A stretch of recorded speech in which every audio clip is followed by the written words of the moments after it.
500년 전에 마틴 루터도 그러했습니다. 마틴 루터가 성경을 제대로 읽어보니까 당시 중세교회의 가르침이 너무나 잘못된 것들이 많았거든요. 그래서 당시 교회의 잘못된 모습들, 비성경적인 모습들, 반성경적인 가르침들, 그 당시 교회의 부패상들, 이것을 무려 95가지로 정리해가지고 쪼목쪼목 큰 대자보를 써가지고 자기가 섬기는 비텐베르크 그 교회당 정문에 딱 붙여버렸어요. 그냥.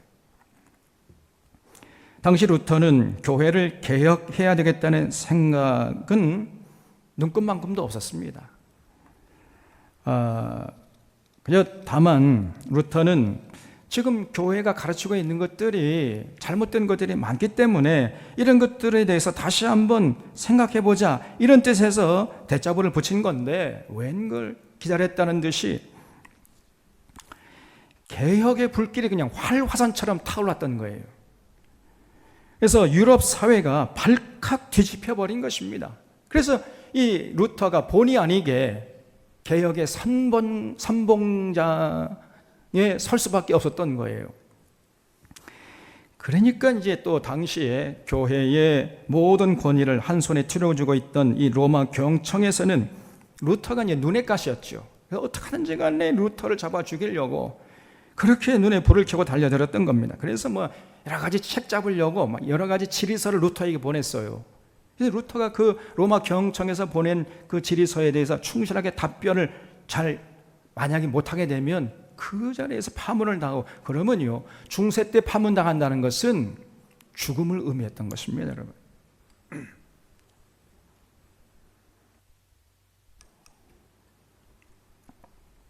그래서 이 루터가 이제 답변서를 써 보내야 되는데 이게 얼마나 그 고민이 되겠습니까? 삐끗 글자 하나 잘못 쓰면 자기 목숨이 왔다 갔다 하는 판인데, 그래서 얼마나 이 힘이 드는지 땀을 뻘뻘 흘리고 이제 쓰고 있는데, 그때마다 이제 종종 마귀가 뒤에 와가지고 조롱하고 유혹하고 협박하는 거예요. 그 정도로 이 마귀가요, 루터가 영적인 고통을 당했던 것입니다. 어떤 때는 루터가 원고를 쓰고 있는데 갑자기 마귀가 등 뒤에 와가지고는 아주 껄껄껄껄 이렇게 웃는 것을 느껴지면서 그냥 이 루터가요 너무나 화가 나가지고 자기가 쓰고 있던 그 잉크병 이걸 집어가지고 벽을 향해서 던졌다는 유명한 일화도 있습니다, 여러분. 여러분, 이 조그만 교회도 개혁하는 것이 이렇게 쉽지 않은데 당시 유럽 전 사회를 휘젓고 있던 이 로마 교회를, 당시 중세교회를 개혁한다는 것이 쉽겠습니까? 그래서 루터가 이 개혁의 선봉장에 서서 일하다 보니까 너무나 힘이 들어가지고 나중에는요 하나님을 쳐다보면서, 하나님, 이 교회가 내 겁니까? 하나님 겁니까? 하나님 거 아닙니까? 아이고 나는 모르겠습니다. 그리고 그냥 뒤로 자빠졌던 거예요. 이거 난 모르겠습니다. 나 이제 할 도리 다 했습니다. 그리고 그냥 콜콜 자버렸어요. 감사함으로 기도하고 하나님께 맡겨버린 거죠. 여러분, 우리도 이런 루터의 자세를 좀 본받을 줄 알아야 됩니다. 우리가 세례 받았으면은 내 인생은 이미 내 것이 아니고 하나님의 거예요. 그러니 내 문제는 결국 하나님의 문제거든요. 그래서 내가 붙잡고 염려하고 근심하고 하지 말고 하나님께 감사함으로 아뢰고 그냥 맡겨버려요. 그럼 어떻게 됩니까? 7절에 그리하면 모든 지각에 뛰어난 하나님의 평강이 그리스도 예수 안에서 너희 마음과 생각을 지키시리라 그랬어요. 우리가 진실로 하나님께 감사함으로 기도하고 다 맡겨버리면 우리 마음속에 하나님의 평강이 임한다는 거예요. 그 평강이 우리의 마음과 생각을 지켜주신다 그랬어요. 그러면 어떤 어려움과 어떤 고난이나 어떤 핍박도 어떤 유혹도 이겨낼 수 있는 거지요. 그래서 여러분, 우리에게 평강이 정말로 중요합니다. 이 마음의 평강, 이 평강의 중요성은 아무리 강조해도 지나치질 않아요. 여기서 이 평강의 헬란 말은 에이레네라는 말이에요. 에이레네, 유명한 말이죠. 그래서 성경에 곳곳에 이 에이레네라는 단어가 등장합니다. 근데 다른 곳에서는 평강이라고 번역한 것도 있고 평안이라고 번역한 것도 있어요. 그래서 평안, 평강, 이 에이레네가 셀 수도 없이 계속해서 반복해서 나옵니다. 모든 사도들이 항상 간구하는 것이 너희에게 평안이 있으라, 그렇게 간구하고, 사도 바울도 항상 편지 쓸 때 제일 서두에 너희에게 은혜와 평강이 있을지어다, 이렇게 편지를 하면서 서두를 시작하고 있잖아요. 예수님도 나의 평안을 너희에게 주노라, 내가 주는 것은 세상이 주는 것 같지 않다, 그러면서 내 평안, 이게 바로 에일레네예요. 내 평안을 너희에게 준다, 이렇게 말씀하셨어요. 우리 주님이 주시는 평안은 보통 편안이 아닙니다. 편안과 평안은 하늘과 땅만큼 차이가 나는 거예요. 우리 주님이 주신 평안은 광풍 속에서도 깨지지 않는 마음의 고요함이에요. 이렇게 마음이 고요할 때 문제가 풀려나가는 것이에요. 그리고 어떤 고난이나 핍박이 닥쳐와도 내적인 강인함이 생기기 때문에 그걸 이겨낼 수 있게 되는 것입니다. 그래서 우리가 기도할 때 감사함으로 하나님께 아뢰는 것이 중요한 것이고, 그러면 하나님의 평강이 그리스도 예수 안에서 우리 마음과 생각을 지켜주시어서 어떤 문제도 능히 해결할 수 있게 되고 이겨낼 수 있게 되는 거지요. 8절에 끝으로 형제들아 그랬죠. 이게 3장 1절에서도 끝으로 이렇게 해놓고는 또 여기 4장 8절에서 끝으로 형제들아 이렇게 또 반복하고 있어요. 설교할 때 목사님들이 1, 2, 3, 4 한 다음에 마지막으로 이렇게 하죠? 그러면 성도님들이 아이쿠 잘됐다, 이제 설교 끝나겠구나 생각하고 있는데 또 목사님이 또 끝으로 또 한단 말이에요. 그러면 이제 성도님들 아이고 목사님 왜 이렇게 설교가 길어, 그냥 젠장. 설교한다는 게 지루함의 대명사가 되어버렸어요. 왜냐? 목사님이 자꾸 끝으로 반복하니까. 그래서 저는 끝으로 안 해요. 그래서 지금 바울이 그렇게 한 거예요. 끝내려고 하는데 또 뭔가 중요한 것이 또 생각이 나는 거예요, 자꾸. 그게 뭐냐? 끝으로 형제들아 무엇에든지 잠되며 무엇에든지 경건하며 무엇에든지 오르며 무엇에든지 정결하며 무엇에든지 사랑받을 만하며 무엇에든지 칭찬받을 만하며 무슨 덕이 있든지 무슨 기림이 있든지 이것들을 생각하라 그랬어요. 여러분, 우리 믿는 자들은 범사에 아름답게 살도록 최선을 다해야 한다는 것입니다. 특별히 성경의 진리에 대해서는 철저해야 돼요. 조금도 양보하거나 타협해서는 안 됩니다. 하나님께서 아브라함에게 너는 행하여 완전하라 이렇게 명령하셨어요. 그리고 출애굽한 이스라엘 백성들에게도 내가 거룩하니 너희도 거룩하라 이렇게 명령했습니다. 그래서 우리는 성경에서 가르치는 진리로 무장해서 철저하게 거기에 맞춰 생각하고 행동하는 모습을 잃지 말아야 됩니다. 그래서 우리의 언행 심사가 언제나 바르고 정정당당하고 아름답도록 애를 써야 돼요. 이렇게 될 때 믿는 자들이 가는 곳마다 생명의 향기가 진동하는 것이죠. 9절에 너희는 내게 배우고 받고 듣고 본 말을 행하라. 그리하면 평강의 하나님이 너희와 함께 계시리라 그랬죠. 바울은 여기서도 평강을 강조하고 있잖아요. 평강의 하나님이 너희와 함께 계시리라 그랬지요. 근데 여러분, 평강의 하나님이 우리와 함께 하는 게 중요한데 언제 그 평강의 하나님이 우리와 함께 하신다는 거예요? 내게 배우고 받고 듣고 본 바를 행하면 평강의 하나님이 함께 하신다고 이 바울이 말하고 있잖아요. 다시 말해서 내가 본을 보인 대로 여러분도 그렇게 똑같이 살게 되면 나에게 함께 했던 그 평강의 하나님이 여러분에게도 반드시 함께 하실 것입니다. 이렇게 지금 말하고 있는 거예요, 바울이. 놀라운 얘기 아닙니까? 여러분, 제가 이렇게 하니까 평강의 하나님이 나와 함께 하신 것을 제가 체험했습니다. 그러니 여러분도 내게 보고 듣고 본 바를 그대로 행하십시오. 그러면 평강의 하나님이 반드시 여러분과 함께 하실 것입니다. 이런 얘기예요. 이렇게 바울은요, 자신의 삶에 자신이 있었던 것입니다.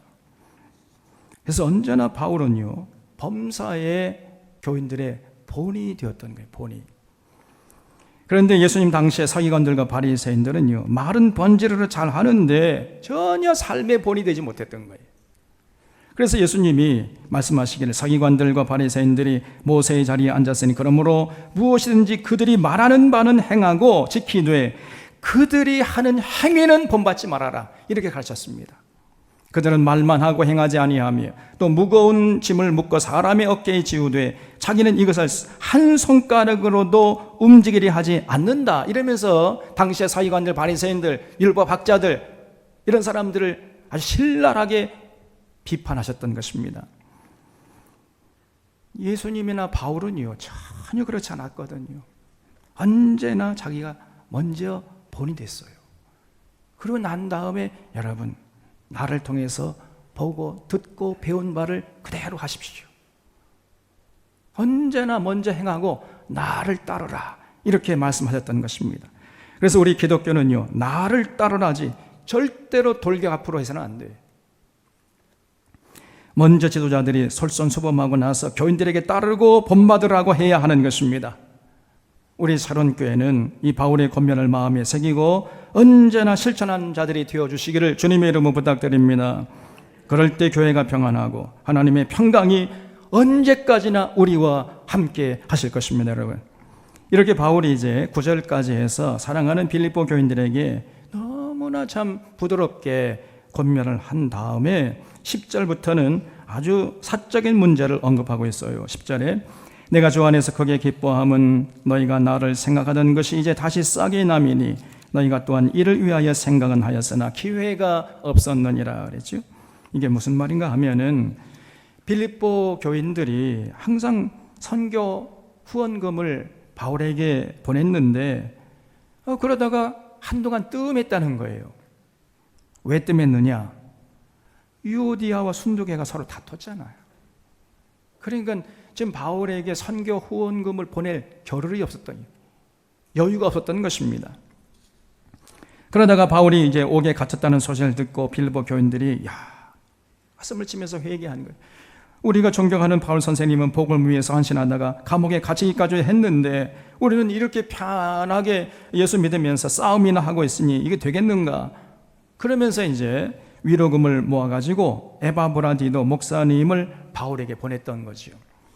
그래서 그러한 그 빌립보 교인들의 사랑의 후원 물품을 받고 지금 바울이 감사 인사를 하고 있는 겁니다. 11절에 내가 궁핍 밤으로 말하는 것이 아니니라 어떠한 형편에서든지 나는 자족하기를 배웠노니 나는 비천에 처할 줄도 알고 풍부에 처할 줄도 알아 모든 일 곧 배부름과 배고픔과 풍부와 궁핍에도 처할 줄 아는 일체의 비결을 배웠노라 그랬죠.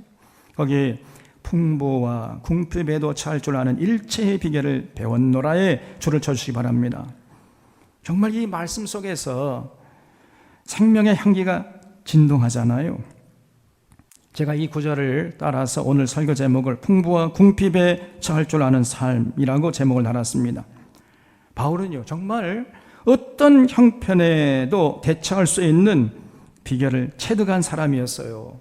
대부분의 사람들은 가난할 때는요, 겸손하다가도 조금 형편이 피고 잘 나가면요, 이제 어깨에 힘이 들어가고 교만해집니다.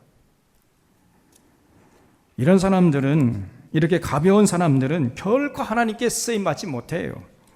그러나 바울은요, 잘 나갈 때에도 결코 교만하지 않았고 사람들에게 왕따를 당하고 고난당하고 핍박당하면서 비천에 처할 줄, 궁핍에 처해도 결코 낙심하거나 원망하거나 절망하지 않았습니다. 풍부할 때는 더욱 겸손하게 하나님 나라를 위해서 많은 것들을 감당하려고 애를 썼고 또 비천에 처할 때는요, 인내하면서 그 고통을 참아냈던 거예요. 배부르고 등 따숩다고 해가지고 사명이 희미해지는 법이 없었고 굶주리고 궁핍할 때에도 기가 죽는 법이 없었습니다. 바울은 아무것도 없는 자 같으나 모든 것을 소유한 자처럼 그렇게 당당하게 바울은 살았던 거예요. 그래서 바울은 풍부에도 처할 줄 알고 궁핍에도 처할 줄 아는 일체의 비결을 체득했다, 이렇게 고백하고 있잖아요. 그래서 바울은 13절에서 내게 능력 주신 자 안에서 내가 모든 것을 할 수 있느니라, 이렇게 고백하고 있어요. 네, 이 구절은요, 요 한 구절만 딱 확대해서 이해하면 오해하기 딱 좋아요. 이 구절을 잘못 오해하고 악용하는 목사님들이 종종 있습니다. 100여 명 모이는 교회의 어떤 목사님이 어느 날 내게 능력 주시는 자 안에서 내가 모든 것을 할 수 있느니라 하면서 교회 앞에 여러분 하나님이 저에게 계시를 주셨습니다. 이제 우리 교회 부흥될 겁니다. 그래서 100억짜리 공사를 시작하겠습니다. 이렇게 선포를 해버려요. 그러면서 인용하는 게 이 구절이에요. 내게 능력 주신 자는 내가 모든 것을 할 수 있느니라. 야, 그러면 교회인들, 야, 우리 목사님 믿음이 좋은가 보다. 천만의 말씀 만만의 콩떡이에요. 여러분, 물론 하나님의 뜻이라면 뭐 100억 공사 좀 얼마든지 가능합니다만은, 그러나 문제는 그 100억짜리 교회당 짓는 것이 하나님의 뜻이냔 말이에요. 그게 전혀 아니거든요. 그건 자기 욕심이고 자기 야망이지 전혀 하나님의 뜻이 아닙니다. 그런데 그 구절을 들이대면서 100여 명 모이는 그 교인들, 그들에게 헌금을 강요하면서 100억짜리 공사를 강행하는 거예요. 그러다가 결국은 교회가 파산하는 경우가 지금 한국 교회 안에 얼마나 많이 일어나는지 몰라요. 지금 이 구절은 결코 자기 야망을 위해서 수단 방법 가리지 말라는 가르침이 아니에요. 지금 이 말을 하는 바울은 로마의 감옥에 갇혀 있는 상황 아닙니까? 지금 이게 옥중서신이잖아요. 그래서 이 구절은 어떤 고난이 와도 주님 주시는 힘으로 나는 이겨낼 수 있다, 이런 말이지 자기 욕심을 위해서 수단 방법 가리지 않고 모든 것을 할 수 있다는 이런 뜻이 아니란 말입니다. 이해가 되세요? 분별이 되시냔 말이에요. 이런 말씀을 교묘하게 말씀을 이상하게 해석하고 왜곡하는 이런 자들이 많아요. 정말 조심해야 됩니다.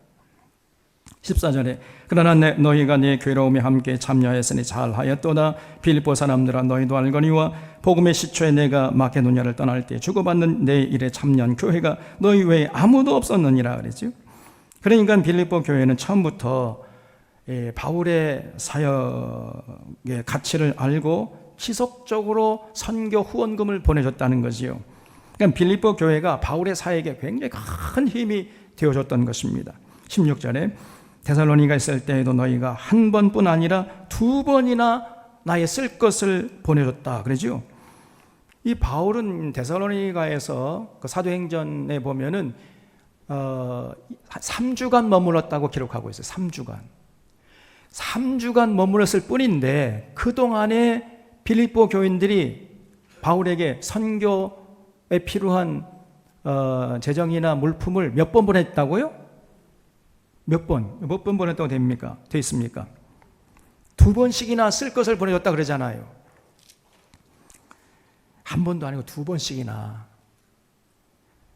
여러분, 빌립보에서 데살로니가 상당히 먼 거리예요. 가까운 거리가 아닙니다. 근데 그 3주 동안에 2번씩이나 바울에 쓸 것을 보내줬다는 거예요. 그러니까 이 빌립보 교회가 참 정이 많은 교회였고 복음을 위해서 앞장서던 그렇게 참 아름다운 교회였다는 것을 알 수가 있어요. 그런데 문제는 이렇게 정이 많고 참 복음 열정에도 뜨거웠는데 그런데 교인들끼리 서로 싸우는 거예요. 이게 바로 옥의 틱이었던 것입니다. 27절에 내가 산물을 구함이 아니요 오직 너희에게 유익하도록 풍성한 열매를 구함이라 그랬어요. 지금 바울이 빌립보 교회가 선교 후원금을 보내줬다는 것을 지금 말하는 것은 그러니까 더 해달라 이런 뜻이 아니라는 거예요.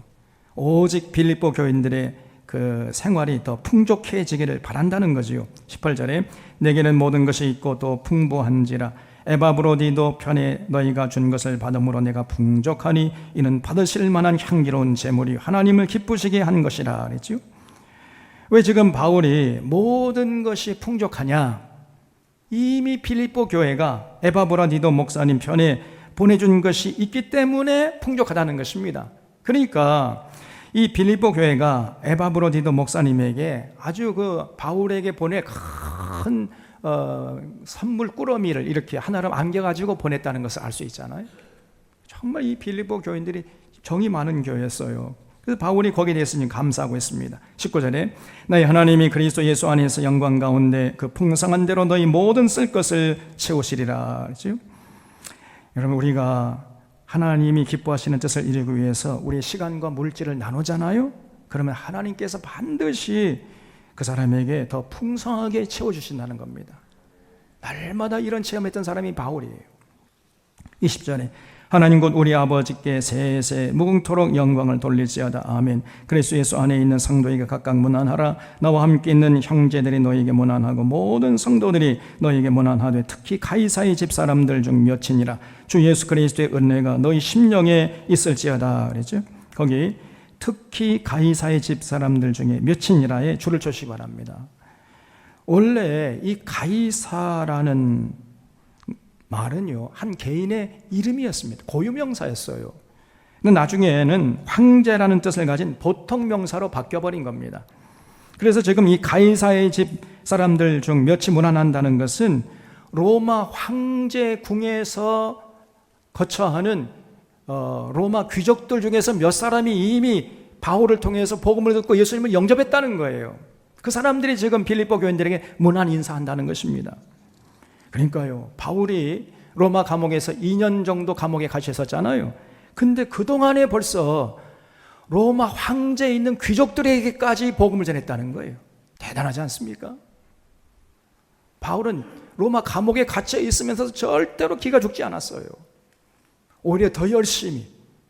그래서 내가 감옥에 갇힘으로 말미암아 복음의 진보가 나타났다. 이렇게 빌립보서 1장에서 지금 밝히고 있잖아요. 정말 대단한 사람이에요. 바울은요, 어디 있으면 상관없어요. 감옥에 있으면 감옥 안에서 최선을 다해서 복음을 전하면 그만이다. 이런 생각을 갖고 있었기 때문에 그 바울의 몸은 가둘 수 있을지 모르지만은 바울의 영혼은 절대로 가둘 수가 없었던 것입니다. 우리 사랑하는 사랑의 교우들이 바울의 삶을 통해서 보고 듣고 배운 바를 마음에 새기고 실천할 수 있기를 바랍니다. 이 땅에 사는 동안 열심히 사랑하고 관용하고 아무것도 염려하지 말고 모든 일에 기도와 간구로 구할 것을 감사함으로 아뢰는 자들이 되어 주시기를 바랍니다. 그래서 우리 하나님의 평강을 누리면서 풍부에도 처할 줄 알고 비천에도 처할 줄 알고 궁핍에도 처할 줄 아는, 그래서 만사 형통한 삶을 살아가는 귀한 인생들 되시기를 바랍니다.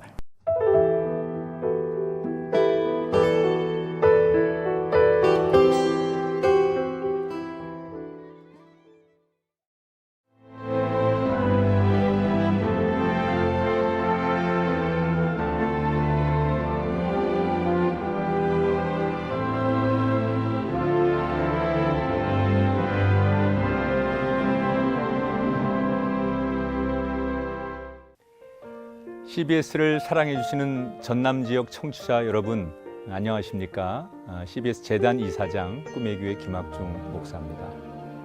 여러분의 사랑과 관심 덕분에 전남 CBS가 순천시 장천동에 새로운 사옥을 마련하게 됐습니다.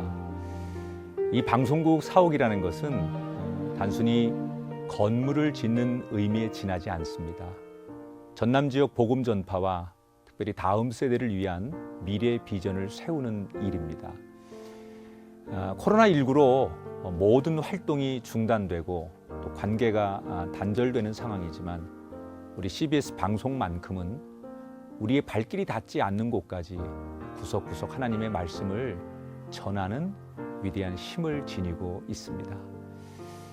이 방송이 믿음의 반석 위에 굳건히 세워질 수 있도록 여러분들께서 벽돌 한 장 한 장씩 쌓아가는 마음으로 전남 CBS를 위해 후원해 주시고 기도해 주시기를 간곡히 부탁드립니다. 여러분의 이 작은 행함이 CBS를 통해서 교회 공동체를 회복하고 누군가의 믿음을 소생시켜 줄 굳게 믿습니다. 여러분 한 분 한 분을 축복합니다.